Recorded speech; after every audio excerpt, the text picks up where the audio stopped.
Assalamualaikum warahmatullahi wabarakatuh. Kembali lagi di channel Hayatun Thoyibah.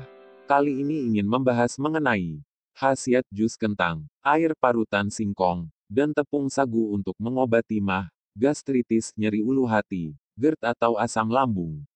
Sebelum mulai mohon dukungannya dengan klik subscribe dan klik tombol loncengnya, agar Anda selalu mendapatkan informasi terbaru dari kami.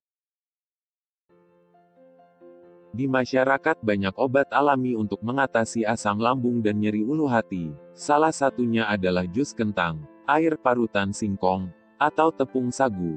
Pengobatan alternatif ini sangat menarik dicermati, karena banyak yang mengatakan sembuh. Fenomena yang sering terjadi di masyarakat tentang pengetahuan obat alami, yang murah dan gampang dicari bahan-bahannya, ternyata ada di dapur rumah kita sendiri. Tapi sayangnya antusiasme masyarakat ini tidak dijadikan peluang oleh pemerintah dan para peneliti bidang kesehatan Indonesia. Akibat kurangnya penelitian mengenai tanaman lokal di Indonesia, pengobatan alami menggunakan rempah atau bumbu dapur ini sering disepelekan dan dianggap tidak masuk akal. Obat-obatan tradisional kita kalah dengan obat dokter karena tidak ada bukti ilmiah, hanya bukti empiris yang telah digunakan secara turun-menurun dari orang tua kita dulu. Boleh jadi, pola hidup nenek moyang kita dahulu adalah cara hidup terbaik, buktinya orang-orang dulu berumur panjang dan di kampung-kampung banyak lansia yang lebih sehat dibandingkan lansia yang hidup di kota. Pengobatan yang berbasis dengan alam sangat cocok bagi bangsa Indonesia, oleh karenanya penelitian jamu harus benar-benar diperhatikan dan didukung oleh pemerintah. Agar kita menjadi tuan herbal di negeri sendiri, herbal ini bisa menjadi kekuatan ekonomi yang besar. Buktinya, negara yang menghasilkan banyak uang dengan produk herbalnya adalah Cina dan Korea. Jamu bisa dijadikan peluang untuk membuka lapangan kerja. Selain itu, jika kita mau meneliti jamu, kita sudah menjaga titipan atau warisan luhur, nenek moyang kita. Berikut adalah sebuah badan khusus satu-satunya, yang meneliti jamu di Indonesia. Jika sahabat ingin informasi jamu yang setara dengan obat dokter di rumah sakit bisa mengunjungi website B2P2TOOT atau Balai Besar Penelitian dan Pengembangan Tanaman Obat dan Obat Tradisional. Kementerian Kesehatan Republik Indonesia. Obat dari hasil penelitian B2P2TOOT sudah diakui dan mulai digunakan di berbagai puskesmas dan rumah sakit pemerintah.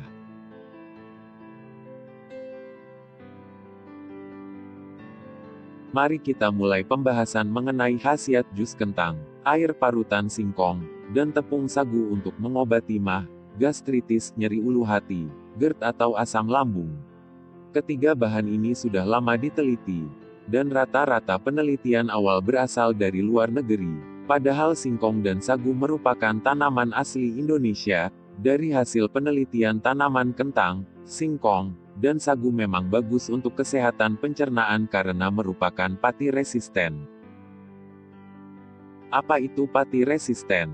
Terdiri dari dua kata yaitu pati dan resisten. Pati adalah sejenis tepung dari karbohidrat yang tidak mudah larut dalam air dingin. Kita ketahui kentang, singkong, dan sagu dapat dibentuk menjadi pati atau tepung yang kita kenal sebagai tepung kentang, tepung aci atau tapioka, dan tepung sagu.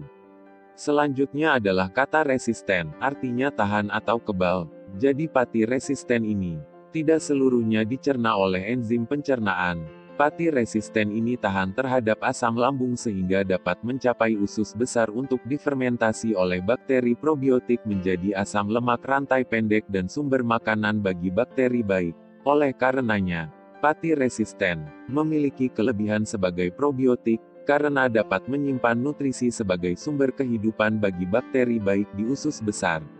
Selain itu, pati resisten mampu mempertahankan kadar air dalam tinja, sehingga tidak menyebabkan sembelit, mengurangi risiko infeksi dan radang usus. Fungsi probiotik dalam pati resisten adalah kunci penting dalam menjaga kesehatan saluran pencernaan dan menjadi bagian penting dalam pengobatan nyeri ulu hati, MAH, GERD, atau asam lambung. Tapi kenyataannya banyak dilupakan, orang-orang lebih bergantung pada obat-obatan, tanpa mau menjaga pola makan sehat, salah satunya makan makanan yang mengandung probiotik. Selain itu, pati resisten memiliki berbagai manfaat untuk kesehatan. Pati yang resisten atau tahan terhadap proses pencernaan, efektif untuk menurunkan kadar gula darah setelah makan, dengan meningkatkan sensitivitas hormon insulin, sehingga tubuh dapat menggunakan insulin dengan lebih efisien. Dengan meningkatkan sensitivitas insulin, maka gula darah akan menurun. Karena itulah, kandungan pati resisten bisa membantu menstabilkan kadar gula darah.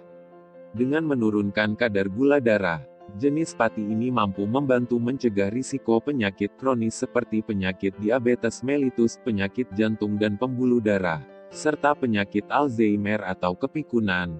Jadi bukan bohong kentang, singkong, dan sagu baik bagi penderita gula darah atau diabetes, tinggal disesuaikan dengan kebutuhan kalori harian. Pati resisten atau tepung yang tidak mudah dicerna, juga memiliki manfaat sangat penting dalam menjaga kesehatan sistem pencernaan. Kehadiran pati resisten dalam usus membantu mengurangi tingkat pH usus yang berpotensi mengurangi peradangan dan menurunkan risiko pertumbuhan sel abnormal, termasuk mencegah kanker usus besar dan anus atau disebut dengan kanker kolorektal. Kanker usus besar dan anus atau kanker kolorektal merupakan penyebab kematian akibat kanker terbesar keempat di dunia. Bukan hanya itu, pati resisten yang tidak tercerna seluruhnya, dapat membuat Anda merasa kenyang lebih lama sehingga dapat membantu Anda mengendalikan asupan kalori agar tidak berlebihan. Ini karena pati resisten yang difermentasi dalam usus membantu meningkatkan pelepasan hormon pengendali lapar sehingga akhirnya timbul rasa kenyang. Bagi Anda yang mau diet atau menurunkan berat badan, makanan jenis pati resisten sangat dianjurkan. Selain itu bahan-bahannya pun lokal, berlimpah di bumi tercinta, Indonesia. Selanjutnya kita akan membahas mengenai probiotik. Apa itu probiotik? Probiotik adalah mikroorganisme hidup berupa bakteri atau jamur yang berada di sistem pencernaan manusia. Probiotik membantu dalam melindungi dan memelihara kesehatan sistem pencernaan, terutama lambung dan usus dari beragam serangan penyakit.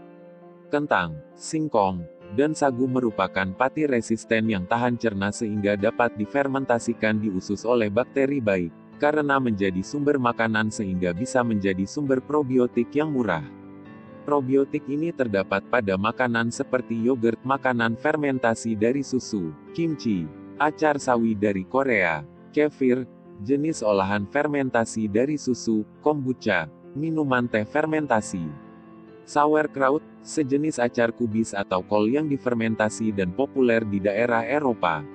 Nah, Indonesia pun tidak kalah, memiliki makanan probiotik atau fermentasi yang sehat dan murah meriah. Contohnya, tempe, yang sangat terkenal di dunia dari fermentasi kedelai, tape atau peyem yang berbahan ketan atau singkong, tauco, bumbu fermentasi dari kacang kedelai, oncom, fermentasi makanan dari kacang tanah, tempoyak merupakan fermentasi dari buah durian dari Pulau Sumatera, brem cemilan manis asli Madiun, dadih yaitu makanan fermentasi susu asal Sumatera Barat, dangke, keju tradisional asal Sulawesi Selatan, pakasam, makanan fermentasi dari ikan air tawar asal Banjar Kalimantan Selatan.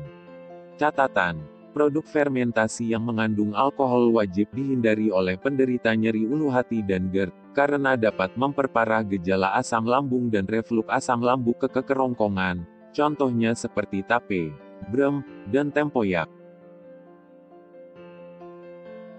Bagaimana probiotik bisa mengobati asam lambung? Beberapa penyebab nyeri ulu hati dan tukak lambung adalah akibat infeksi bakteri Helicobacter pylori yang dapat dilawan dengan probiotik yang mengandung bakteri baik. Tukak lambung adalah bentuk MAH atau gastritis yang parah dan menahun, menyebabkan lambung terluka yang disebut tukak. Tukak atau luka pada lambung ini beresiko mengalami pendarahan dengan ciri BAB hitam dan lambung terasa nyeri. Sedangkan berdasarkan penelitian, probiotik untuk pengobatan GERD dapat mengurangi gejala nyeri ulu hati, reflux atau naiknya asam lambung, dan masalah pencernaan seperti kembung, mual, dan muntah, serta sangat cocok untuk mengurangi efek samping dari obat penurun asam lambung. Pada saat ini pengobatan asam lambung dan GERD hanya terbatas pada penggunaan 3 obat. Ketiga obat ini fokus untuk menurunkan asam lambung yang menyebabkan iritasi pada lapisan mukosa lambung dan iritasi pada kerongkongan atau esofagus. Kesimpulannya, penggunaan kentang, singkong, dan sagu merupakan pengobatan melalui makanan. Makanan ini tidak memiliki pH yang basa, yang mampu menurunkan asam lambung atau menghentikan produksi asam lambung, seperti obat-obat asam lambung yang ada. Kemungkinan cara kerjanya, dari pati resisten yang dapat difermentasikan di usus besar menjadi prebiotik yang akan memelihara pertumbuhan bakteri baik. Bakteri baik ini dapat mencegah berbagai infeksi seperti infeksi di lambung penyebab MAH atau asam lambung, mencegah infeksi saluran pernafasan, infeksi kulit, dan berbagai infeksi lainnya. Sehingga cocok untuk mengurangi efek samping obat PPI seperti omeprazol atau lansoprazol. Untuk kentang aman dikonsumsi dalam kondisi mentah misalnya dibuat jus, sedangkan konsumsi parutan singkong mentah dan sagu harus dihindari, karena beresiko menyebabkan keracunan. Pada singkong dan sagu yang masih mentah terkandung senyawa glikosida sianogenik. Saat dikonsumsi mentah, proses enzimatik yang terjadi di dalam tubuh manusia bisa mengurainya menjadi hidrogen sianida, salah satu bentuk racun sianida yang paling beracun. Sianida yang beracun ini dapat menyebabkan muntah, kelemahan tubuh, kerusakan hati, kelumpuhan saraf, dan bahkan kematian. Mungkin sekian yang bisa kami sampaikan. Sampai berjumpa di video selanjutnya. Wassalamualaikum warahmatullahi wabarakatuh.